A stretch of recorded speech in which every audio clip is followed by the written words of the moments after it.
Hello everyone, my name is Kareen and I'm the pastor of the Special Needs Ministry here at Center Street Church, and I'm so excited that you are looking into being a one-to-one buddy for just a beautiful group of people.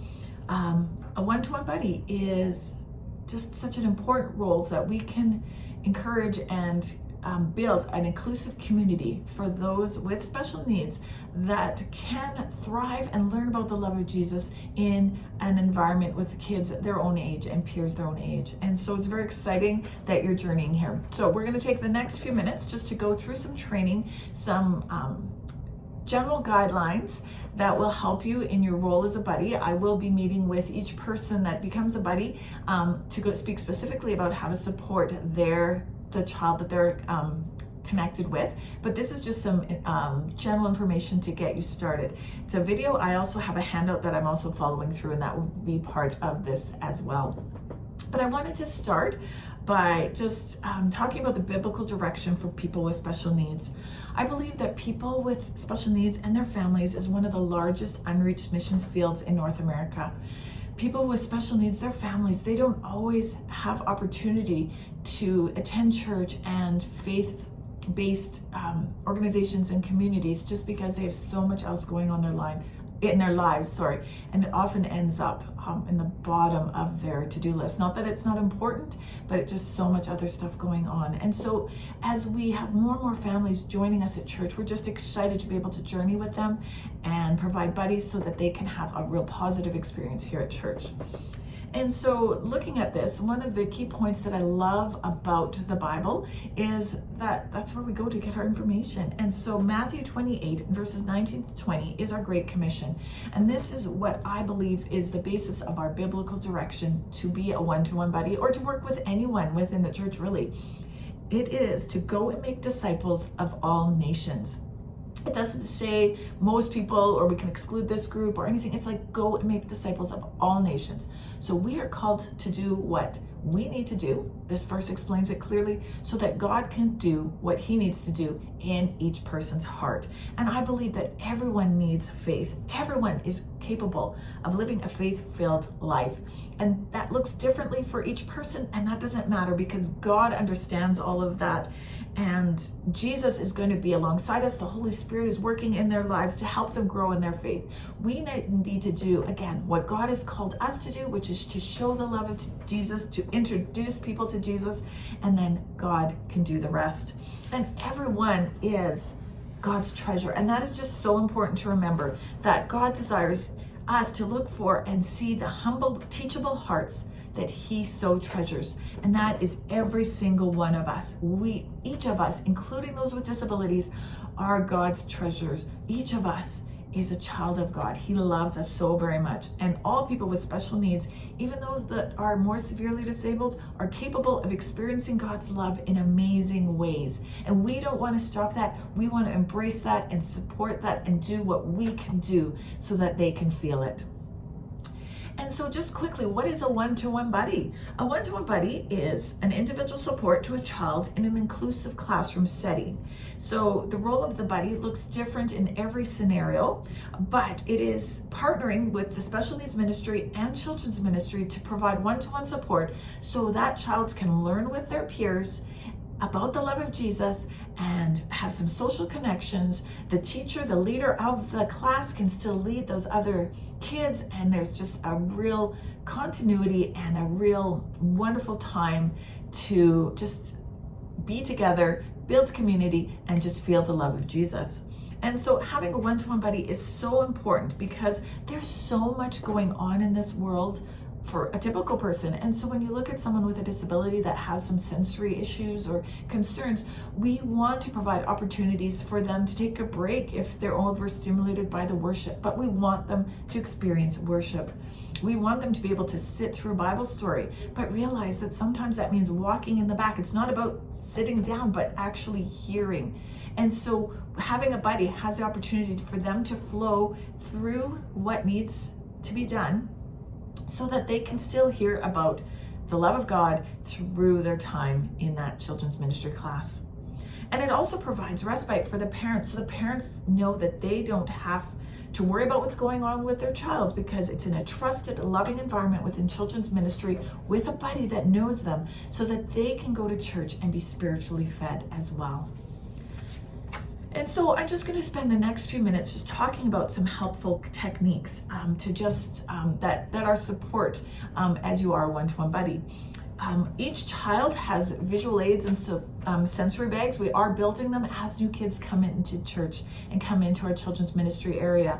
And most of us, and especially those that have limited vocal or maybe are nonverbal, they find it easier to associate words with pictures. So we have visual schedules, we have visual, just pictures, printed words with a picture that helps them transition, that helps them know what's next, helps them just be prepared, as that will help them move smoothly through the class.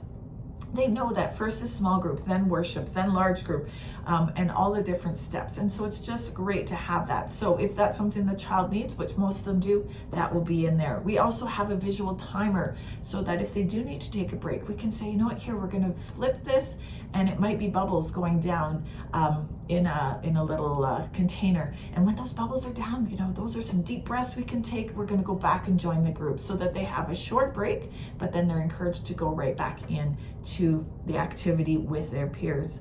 So there's a variety of different things, and you'll be trained on what that sensory bag or the visual aids will contain.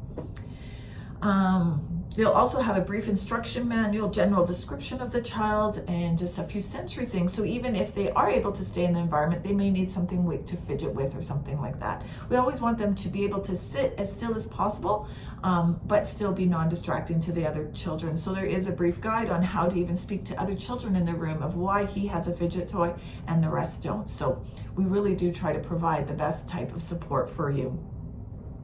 We want to recognize that all of these kids are unique, and so we don't focus on the disability. We don't say, oh, this child has autism or Down syndrome. We take them all as children of God, loved by God, and these are some common strategies that will work with most of our population. And so we don't want to focus on naming them as someone who's disabled or handicapped. We want to use what's called person first language. And so that just respectfully looks at the individual first. And yes, if we need to add the part that identifies them as having a disability, we can do that, but just what identifies them first as a person. So instead of saying the person with Down syndrome, you might say the person wearing the red shirt or the person wearing the hat. And that just really helps just with that person first language, and that everyone fits together in terms of the classroom setting. You also want to speak slowly and clearly. Children with language delays may have difficulty differentiating different sounds. You want to make sure you have eye contact before you actually start talking to them. So it means getting down to their eye level, saying their name, pausing, and letting them know. They might not keep your eye contact, but as long as they've made eye contact when you've said their name, you can assume that they're listening. And then speak slowly, clearly. Avoid long strings of verbal instructions. You want to just state one instruction and then pause and wait, and the next. One strategy that works very well is if they don't want to move from their activity to maybe what is happening next, is what's called the first and then approach. And that's just helping to redirect a distracted child. So you might say, first, we're going to listen to the Bible story, then we can play with the toys.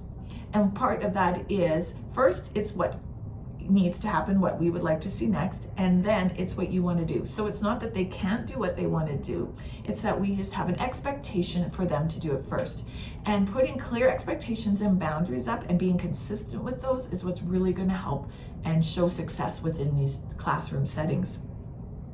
We also want to focus on saying things positive. So try not to say no, don't, such as don't run. Instead, use the positive things so that they know what they're supposed to do. Different processing, and this is true of all children, their processing and the way to understand words comes at different levels and times in their lives.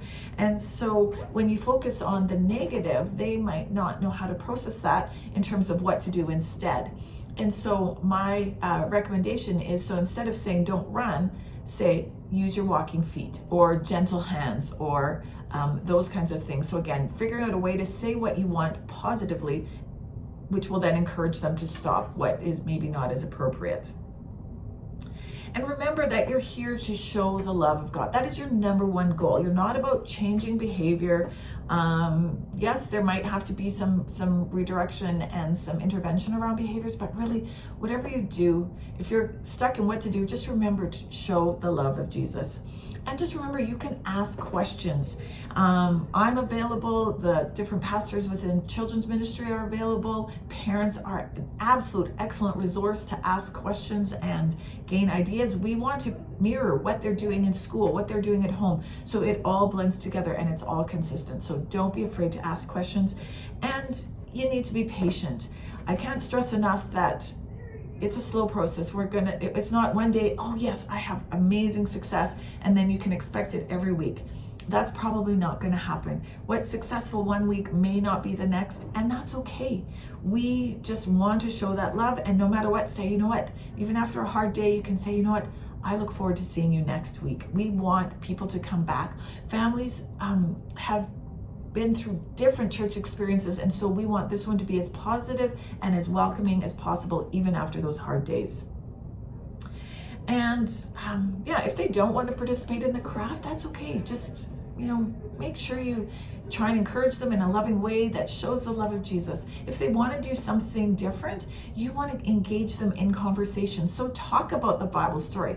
Yeah, or if you don't know what the Bible story was, that because you missed that, talk to them about one you're familiar with. Jonah, I love that story because, he didn't listen to God at first, but then he ended up in the belly of a whale. Isn't that gross? But through that, God showed how much he loved Jonah, and God loves each of us too. And in those times where the child is not part of the group, that they have time to walk away, use that as a time to pray. That is just a powerful, powerful thing as well. There's lots of different other strategies to try, and again, using that bubble timer. If they're like hiding under the table and they don't want to get out, say, okay, you know what, I'm going to put the bubble timer on for 2 minutes, or I'm going to watch my watch for 2 minutes, and when the alarm goes off, we're done under the table and we're going to join the class again. So there's lots of different strategies, and I'd be happy to chat with what those look like as we meet and follow up. And like I said, each child is different. They have a different level of what they can do and can't do. Things happening at home might play into them being at church. And so just remember that and be patient. And try not to do everything for them. If they don't want to do it, that's okay. Sitting in the back quietly, doing something with them, praying with them, telling them a Bible story, all of that is super important. And they see the love of Jesus. And you know what? Again, I can't stress this enough. Remember to pray. Working with children with disabilities can be very stressful. It's unpredictable and is different every week. So pray, ask for peace, patience, confidence, guidance, whatever you need. And most importantly, that love for that child. And so if there's ever time you need help or questions or anything, please do not be afraid to reach out. Phone me, email me, find one of the pastors to come and radio me on a Sunday morning. I'd love to be able to support you as you journey as a one-to-one buddy. This is such a powerful tool, such an amazing opportunity, and we want to journey with you. So thank you for joining us. Thank you for listening to this presentation, little training session. Like I said, there are written notes that I want you to read through, and then there is a little bit of a quiz just about your knowledge about what you've taken so that you can be ready to be a buddy. So thank you so much and have a wonderful day. Bye.